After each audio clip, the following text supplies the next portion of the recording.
In the end, the way that I decided to approach Chapter 20, Darkling Woods, is by moving everyone around to around the 2 o'clock position of the map, snipe Morva with a Purge, have someone else finish him, and lastly warp Ephraim over to Seas. Since there are multiple immediately aggressive enemies, including some gargoyle flyers, I make use of our massive 18 available deployment slots to bring along sacrifices, leading to the death of Colm, who a gargoyle prefers to attack over a phantom. Additionally, in the process of clearing other aggressive enemies, Mer gets a second speed level. This doesn't matter at all, but is still very hype. Arthur hits his Purge, putting a huge dent in Morva, and then, for the meme, I decide to warp over Gilliam to finish him off with Garm. Fortunately, Gilliam does hit his 97, and Ephraim seizes to end the map, leaving Reeve in peace. Due to Erica being forced and there only being 12 deployment slots in the finale, which is a map lifted from Fire Emblem Engage, I end up having to bench Garrick. Then I choose to bench Dusel and bring along unpromoted Kyle so that we can promote him and have him do nothing, once again for the meme, due to chat encouragement. In the process of setting up so that we could hopefully warp skip this map, I check Lyon's speed and realise that despite apparently having 16 speed, Naglfar's 18 weight means that he only has 5 attack speed. That means that with Garm equipped and a speed wing, Gilliam is able to double him, which is hilarious. While killing the initially aggressive enemies, I have a Phantom accidentally kill the enemy who has a droppable chest key. As a result, chat wants me to get the Angelic Robe chest with it, which I oblige with, and which the Phantom cannot use or trade off to anyone else. Tragic, especially when it dies with a stat booster on its person. My memeing around with both Kyle and the Phantom belies the fact that I have not, in fact, done all of my calculations. This results in 2 things. Firstly, it leads to a panicked moment where I realise that the longbow does pitiful damage to the Necro Dragon, and therefore it is, in fact, an enemy that I cannot beat freely. Hilariously, when I have everyone else retreat and leave only a Phantom and Namie in its range, the Dragon prefers to go for Namie over the Phantom, leading to a very unnecessary, but funny, death. Secondly, my failure to calculate the combined damage that Mer and Gilliam do to Lyon leads to me warping Mer, who does 21 damage to his 75 HP, without checking whether Gilliam can finish him off, which he cannot, dealing 50 damage to his remaining 54. This results in a confused shuffle where she gets stoned multiple times, while we have to deal with the Archmogul reinforcements from the left, before I use the final charge of the rescue staff to get her out of danger. In the end, everything is fine though, with this glorious doubling battle forecast with Gilliam against Lyon. So, the only enemy that we doubled the whole game was the boss of the first part of the finale. Beautiful. That's really it, because, well, the Demon King is completely free, just like in vanilla. He isn't even able to one-round Mer or Gilliam due to their high defense. The combination of Slayer Purge, a Dragonstone hit, and then 2 Garm hits with 74 accuracy brings an end to the run with yet more Gilliam gaming.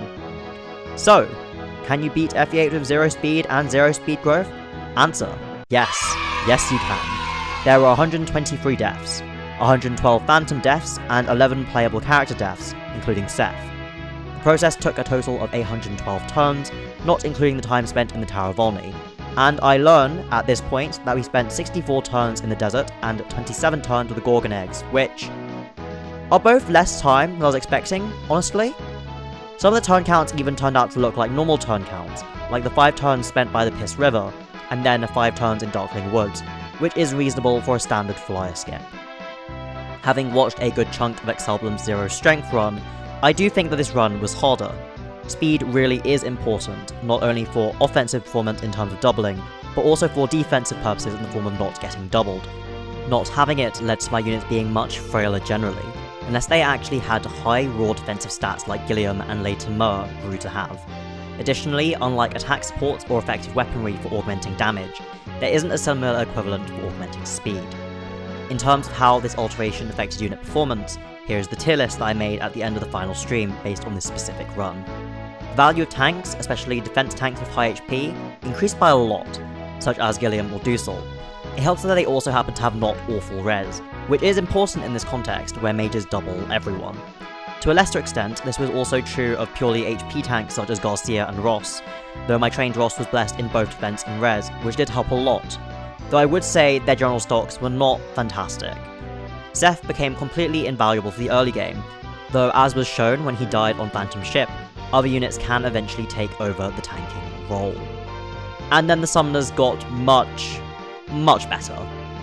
I am not huge on summoners in vanilla optimized Sacred Stones play, but both Ewan and Noel, when the latter was alive, took a huge amount of pressure off my already overstretched units. The existence of the Phantoms also meant that I was able to get the Purge Tome in Chapter 16, which was really valuable with the Bishop Slayer skill for managing a ton of dicey situations. Conversely, anyone weak, and especially frail, became much more of a liability. For some units, it wasn't that much of a concern, like with our Dancer, Tethys, the unpromoted Flyers if I had positioned them properly, or later Cyrene. However, it was a huge issue for anyone who doesn't have non-combat utility, like any of the potential Shamshir users. Joshua is a decent enough unit in vanilla because he has exceptional one-range combat. Here, he does not, and also has to be protected by units that are already struggling more individually defensively, so it's just a losing proposition. The one possible exception to this on Ephraim route is Saleh, who I have to place highly simply for his desert movement being so important for Erica's survival in Chapter 15. It was a very strange run, but I enjoyed the playthrough a lot. If you want to play this abomination for some reason, you can download a link to it in the video description or in the community Discord. Additionally, I have an idea for how I can use this run as a case study in next week's video essay, which is planned to be a more comprehensive analysis of speed with actual examples. I am very excited for it, so I hope to see you there.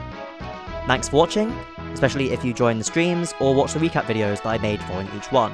It was a very different process of working on a compilation video, so I can see the improvements, and also understand why each of Excelblem's short recaps are so short generally. So if you like this type and style of content, please do let me know, whether it's through liking or commenting on the video, or subscribing to the channel if you haven't already. I'm not just saying that as a stock line. I am not a mind reader. If I don't know people are actively interested in a specific style of content, I will probably stop making it. Additionally, telling me what you are interested in seeing is the best way to influence future projects I work on for the channel. So I guess that's an open invitation for both feedback on this run and suggestions for future runs. Besides doing so in the comment section, you can also tell me your thoughts in the community Discord, which you can find the link to in the description below. Anyway, thanks again for watching. I hope to see you again next time. Until then, have a good one.